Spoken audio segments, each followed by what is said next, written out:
Hello दोस्तों, कैसे हैं आप लोग। आशा करता हूँ आप लोग बहुत अच्छे होंगे और अच्छे से स्टडी कर रहे होंगे। तो दोस्तों, आज की इस वीडियो में मैं आपको पढ़ाने वाला हूँ इट की पैसिव वॉइस। डियर की पैसिव मैंने पिछले वीडियो में एक्सप्लेन कर दिया था, आप लोगों को बता दिया था।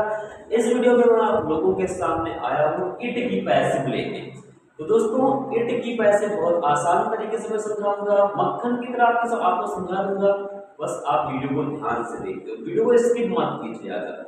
ये वीडियो को स्किप मत कीजिएगा। अगर आप चैनल पे नए हैं तो चैनल को सब्सक्राइब करें, जिससे इंग्लिश को आसानी के साथ आप अंडरस्टैंडिंग कर सकें। तो बिना देरी किए हुए वीडियो को स्टार्ट करते हैं और आप बताते हैं कि कैसे इट की पैसिव बनाई जाती है। तो दोस्तों, ये लिखा है it is now time to play cricket. ये एक्टिव वॉइस है। पैसिव किसकी है भैया? इट की वॉइस, इट की पैसिव वॉइस। एग्जाम में पैसिव वॉइस हमेशा पूछा जाता है, ठीक। तो लिखा है इट इज नाउ, अब समय है। इट इज नाउ टाइम, अब समय है to. It is now time, अब समय है टू प्ले क्रिकेट, क्रिकेट खेलने के लिए, या क्रिकेट खेलने के लिए अब समय है। ये मेरी हिंदी हो जाएगी। तो दोस्तों, जो मेरा पैसिव वॉइस होता है वो ट्रांसफॉर्मेशन का अंग है, उसको मैं आपको समझ बताऊंगा, ठीक है। तो आप यहाँ पे समझिए इस वीडियो में इट की पैसिव वॉइस, ठीक। तो इट की पैसिव बनाने के लिए आप बिल्कुल आंख में आंख लगा के देखो, बोर्ड को ध्यान से देखो। इट की पैसिव चुटकियों में आपके समझ में आ जाएगी। बस आप केवल वीडियो को ध्यान से देखो। इट की पैसिव, डियर की पैसिव, दुनिया की कोई भी ऐसी पैसिव वॉइस नहीं है जिसको आप कर नहीं सकते हो।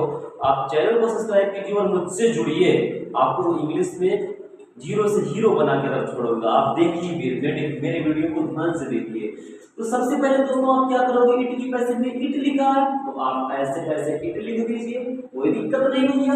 इट लिखा था तो मैंने इट लिख दिया, क्या दिक्कत? किसी को दिक्कत नहीं। इस लिखा है तो मैंने इस लिख दिया। बताओ किसी को प्रॉब्लम है? ऊपर वाला लिखा है तो नीचे वाला, ऊपर जो लिखा है वही तो मैं नीचे लिख रहा हूँ। अरे इट लिखा तो इट, इज लिखा है इज, अब नाउ लिखा है तो क्या नाउ को चेंज करेंगे? नहीं करेंगे, उसको भी वैसे लिखो,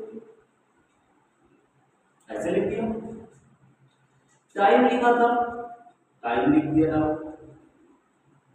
अब आप लोग सोच रहे होंगे सब तो आपको वही कर दिए जा रहे हो, वही लिखते जाओ, क्वेश्चन पेपर उतार रहा हूँ। नहीं, ऐसा कुछ नहीं है, क्वेश्चन पेपर में नहीं उतार रहा हूँ, अभी समझाऊंगा।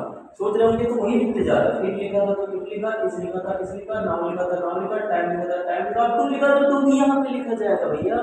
टू लिखा है तो टू भी लिखा जाएगा। कैसे? देखो कैसे। तो टू हमने लिख दिया यहाँ पे, ऐसे टू लिख दिया। नहीं नहीं नहीं, टू नहीं लिख सकते, टू नहीं लिख सकते। क्यों?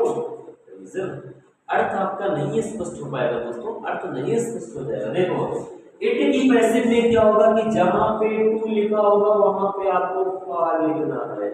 जहां पे टू लिखा होगा वहां पे आपको फार लिखना है। तो दोस्तों, यहाँ पे टू लिखा था तो मैं क्या लिखूंगा? फार लिखूंगा। ऐसे देखो, इट लिखा था इट, इज लिखा था इज, नाउ लिखा था नाउ, टाइम लिखा था टाइम, टू के स्थान पे मैंने लिख दिया फार। क्रिकेट लिखा है तो आप देखो प्ले को छोड़ के आगे चलिए, क्रिकेट लिखो तो यहाँ पे मैंने लिख दिया क्रिकेट, क्रिकेट लिख दिया क्रिकेट। अब देखो टू बी खुद से ऐड कर लीजिए, यहाँ पे टू लिखो, यहाँ पे बी लिखो, और प्ले का थर्ड फॉर्म दोस्तों क्या होता है? प्लेड।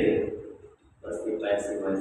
घर में घरवाली का, ससुराल में साली का, और पैसिव में थर्ड फॉर्म का बहुत ही ज्यादा महत्व होता है दोस्तों, बहुत ही ज्यादा महत्व होता है। घर में घरवाली का, ससुराल में साली का, और पैसिव में थर्ड फॉर्म का बहुत ही ज्यादा महत्व होता है। अगर आप पैसिव में थर्ड फॉर्म भूल रहे हो, इसका मतलब पैसिव वॉइस आपकी गलत जाएगी, ठीक। इट लिखा था मैंने इट लिखा, इस तरीके से आप समझ सकते हो, ठीक। अगला क्वेश्चन से मेरे सामने इट लिखा है फिर मैं इट लिखूंगा, इस लिखा है फिर मैं इस लिखूंगा, टाइम लिखा तो फिर मैं टाइम लिखूंगा, टू लिखा तो टू के स्थान पे मैं क्या लिखूंगा दोस्तों? फार लिखूंगा। कंप्यूटर लिखा तो मैं कंप्यूटर ऐसा लिखूंगा, कंप्यूटर लिख दिया, कोई दिक्कत नहीं होनी चाहिए। टू बी मैं खुद से ऐड करूंगा, सबको पता है। और लर्न का थर्ड फॉर्म दोस्तों क्या होता है? लर्न होता है, लर्न। ये मेरा पैसिव वॉइस तैयार हो जाएगा।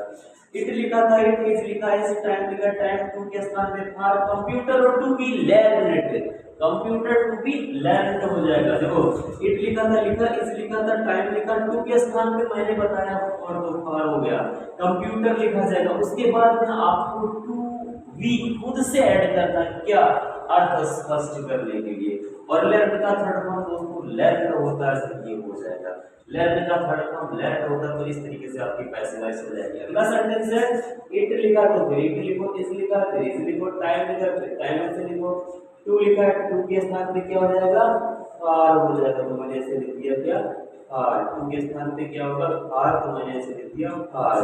आवर वर्ब पहले लिखो, आवर वर्ब मैंने पहले लिख दिया आवर वर्ब, फिर टू भी लगेगा सबको पता है, और टू का थर्ड फॉर्म होता है डन, तो मैंने लिख दिया डन, और ये पैसिव वॉइस हो गई। तो आई होप आप लोग किस तरीके से पैसिव वॉइस को समझ सकते हो, और इंग्लिश में एक से एक अच्छी अच्छी चीजें आपको बताऊंगा, ठीक है। तो मेरे चैनल को सब्सक्राइब कीजिए जिससे इंग्लिश में जीरो से हीरो बन सको। आज के लिए इतना ही, thanks for watching my video.